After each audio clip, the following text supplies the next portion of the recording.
Fala galera, Anderson Fortes, engenheiro mecânico, professor do Instituto Federal do Piauí, dando continuidade aqui ao curso de ciclos termodinâmicos.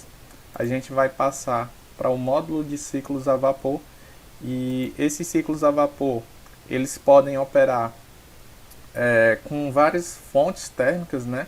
Eles vão se basear principalmente no fato de um fluido, numa condição de líquido a alta pressão, depois ser evaporado, né? Ser convertido em vapor a alta pressão e provavelmente também a alta temperatura.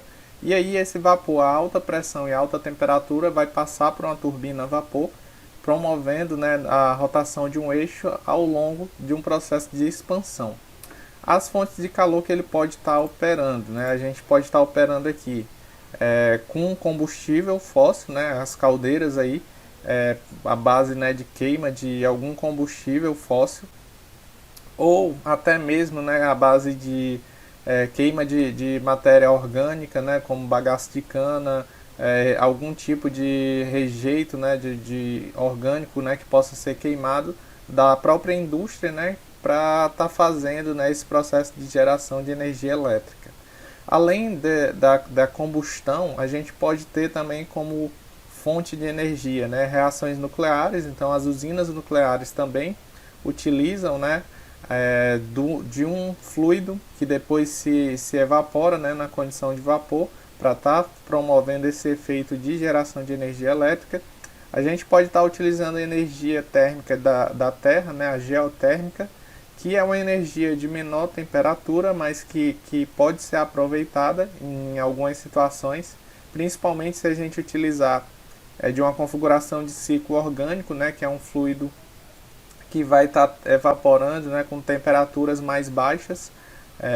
A gente pode também ter o advento aí de uma fonte de energia baseada em solar, que utiliza concentradores solares para a produção de vapor. Ela vai estar aquecendo um óleo, né, uma salmoura aí a uma alta temperatura, consegue atingir temperaturas da ordem de 600 graus, e aí esse óleo aquecido é que vai estar trocando calor, né, fazendo a geração de vapor.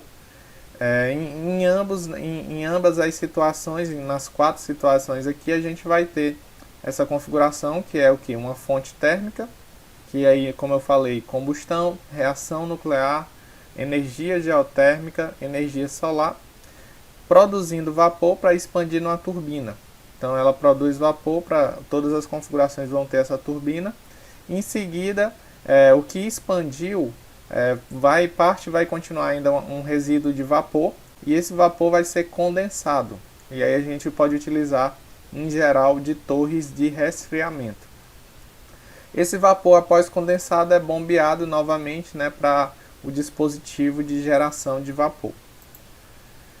Aqui a gente tem a configuração do ciclo Rankine ideal, né? Então a gente tem aqui, vamos começar do processo de 1 para 2. Então 1 para 2 é um processo na turbina, onde a gente tem uma expansão isentrópica, então é adiabática e reversível. De 2 para 3 a gente tem um processo de condensação isobárica, então é um trocador de calor a pressão constante. Aí de 3 para 4 a gente vai ter um processo de bombeamento isentrópico, também adiabático e reversível. E no processo de 4 para 1 a gente vai ter o processo de aquecimento e geração de vapor, também a pressão constante. Isso é uma idealização. O diagrama temperatura e entropia desse ciclo é esse. Então a gente tem de 1 para 2 um processo isentrópico, né, mostrado aqui pela linha vertical, a entropia permanecendo constante. De 2 para 3 a gente vai ter a pressão constante, um processo de resfriamento, né, condensação. De 3 para 4 a gente tem aqui o bombeamento, né, elevação de pressão de maneira isentrópica também. De 4 para 1 a gente tem um processo de geração de vapor, sendo que de 4 até o ponto A a gente tem aquecimento sensível, ou seja, aquecimento da água dessa temperatura 4 até a temperatura na qual ela muda de fase para essa pressão de operação. E de A para 1 a gente tem um processo latente, que seria de fato a evaporação do líquido. A gente considera aqui o ponto 2 como um ponto de mistura bifásica, então ele vai ter um conteúdo de vapor e um conteúdo de líquido. de forma que esse conteúdo líquido, apesar de ser uma proporção menor do que a de vapor, esse conteúdo líquido pode promover falhas, danos à turbina. Então, quanto menos líquido tiver, né, no processo de expansão, quanto menos condensado tiver nesse processo de expansão, melhor vai ser para a turbina.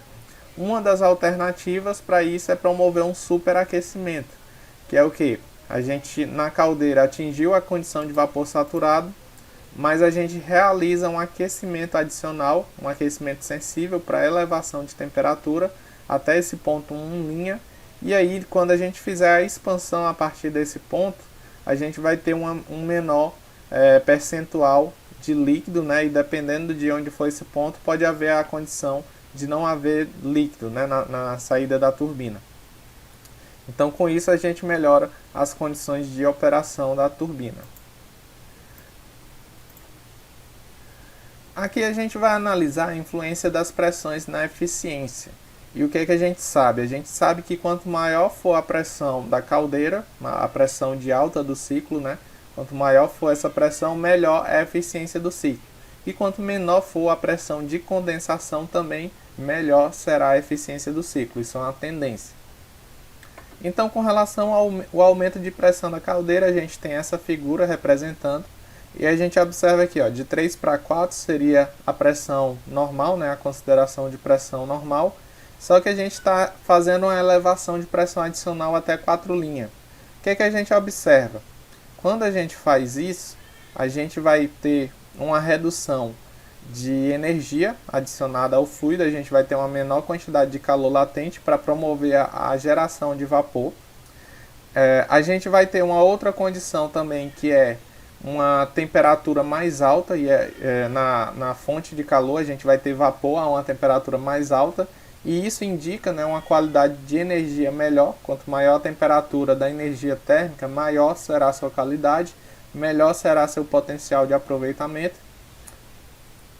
Porém, né, quando a gente faz isso, a gente tem uma perda, né, associado a uma maior condensação de líquido, né, condensação de água dentro da turbina. O que a gente precisa fazer, né, aumentar o superaquecimento. Aumentando esse superaquecimento, a gente está limitado, né, às condições de temperatura dos materiais, a temperatura aceitável, né, para os materiais. Uma outra observação é que esse aumento de pressão também requer uma estrutura de tubulações, uma estrutura de equipamentos que suportem pressões mais altas, que vai acarretar no investimento mais alto na aquisição do sistema. Porém, a gente vai ter uma melhoria da eficiência térmica dele. Quando a gente promove uma redução da pressão do condensador, então a gente tem aqui de 2 para 3 a pressão considerada atmosférica, né, de 100 kPa. E se a gente fizer uma redução de pressão, o que vai acontecer? Numa redução de pressão, a gente também aumenta a área de trabalho líquido, né? A gente consegue melhorar a eficiência desse ciclo, porém, operar com pressões abaixo da atmosférica tem o inconveniente da gente ter uma possibilidade de infiltração dentro do sistema. E é uma situação que é bem difícil de detectar. Então, operar com pressões abaixo da atmosférica, ou seja, com vácuo, gera uma dificuldade técnica associada à possibilidade de infiltrações que são bastante difíceis de se identificar. A gente passa aqui para os fatores de perda de eficiência. Então a gente vai ter perdas nas turbinas, nas bombas, nos trocadores de calor, no processo de combustão. Então, em turbinas e bombas, a gente tem as perdas naturais, né, por atrito, por eficiência mecânica, eficiência de geração, etc. Mau isolamento, dentre outras situações. Em geral, a gente vai caracterizar algumas dessas perdas baseadas no conceito de eficiência isentrópica, que vai relacionar um trabalho real com um trabalho isentrópico, um trabalho idealizado. O que seria esse trabalho isentrópico? Aquele trabalho, né, que não tem atrito, né, aquele trabalho idealizado. Então aqui a gente tem, por exemplo, a eficiência isentrópica da turbina, que seria o trabalho real, né, por unidade de massa, dividido pelo trabalho isentrópico por unidade de massa, onde a gente identifica o quê? H1 é a entalpia de entrada na turbina, então está aqui. H2 é a R, né, o H2R é a entalpia real de saída da turbina, e H2S seria a entalpia de saída da turbina se o processo fosse isentrópico. Da mesma forma na bomba, só que aqui a gente inverte, né?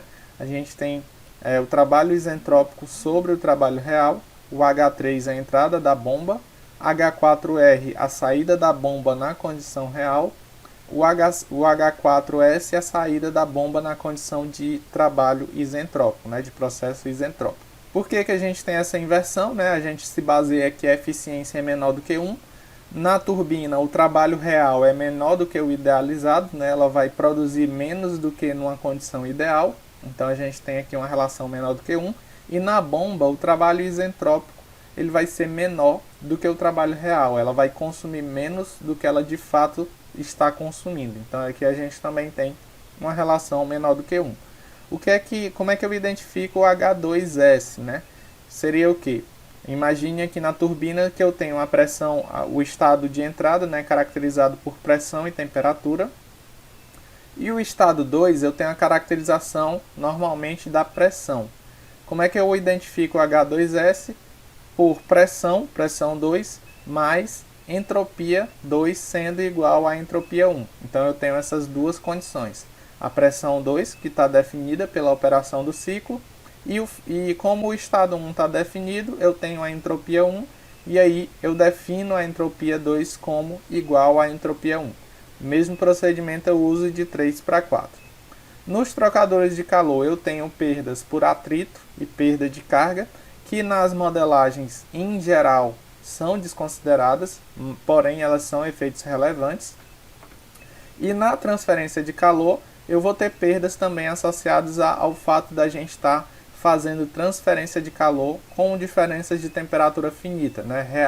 Na situação real a gente tem uma diferença de temperatura no processo de transferência de calor, que é uma diferença relevante. E o que essa diferença de temperatura vai fazer? Né? Ela vai pegar a energia térmica a alta temperatura, então a energia térmica de alta qualidade, e vai estar fazendo uma transferência para uma temperatura mais baixa. Então a gente está diminuindo a qualidade dessa energia.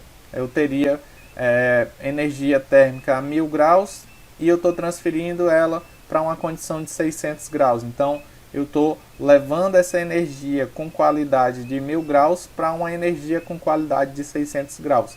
Então isso também representa para a gente uma perda de potencial energético. A gente tem também as perdas na combustão, porque a reação química é irreversível, e aí nesse processo de reação química eu vou ter várias perdas.